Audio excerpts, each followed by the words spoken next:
शहरात एकाच नंबर प्लेटची 2 स्कूल वाहने बिनधास्तपणे धावत होती. याच वाहनामध्ये लहान चिमुकले मुले घेऊन जात होती. इतकेच नव्हे तर या वाहनामध्ये खुलेआम घरगुती गॅस भरलं जात होतं.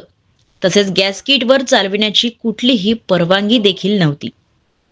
एकाच नंबर प्लेटची 2 वाहने धावत आहेत ही बातमी प्रकाशित होताच तरी पण अद्यापही आरटीओ व पोलीस विभागाने कारवाई केली नाही. त्यामुळे भंडारा जिल्ह्यात आरटीओ पोलीस विभाग किती सक्षम आहेत हे यावरून समोर येत आहे. जर एकाच नंबर प्लेटची 2 वाहने भंडारा शहरात फिरत होती तरी पण पोलीस विभागाला साधी माहिती देखील नव्हती. असं वाहनांच्या माध्यमातून एखादी मोठी घटना घडू शकते. मग गृह खातं काय करते असा प्रश्न खासदार प्रशांत पडोळे यांनी उपस्थित केला आहे. भंडारामध्ये एकाच नंबरच्या 2 स्कूल व्हॅन आढळलेल्या आहेत.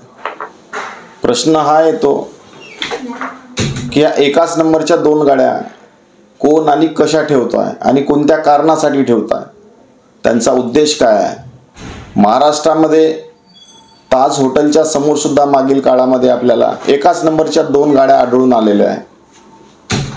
कोणताही अतिरेकी नाहीतर काहीही त्या गाड्यांचा इस्तेमाल करू शकतो.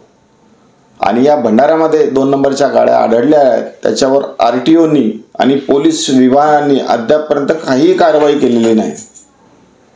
प्रश्न हा उद्भवतो की महाराष्ट्राचे गृहमंत्री आणि गृह खातं काय करत आहे. आणि असा समजा महाराष्ट्र चालेल आणि इथे गुन्हे होतील तर दोष कोणाचा.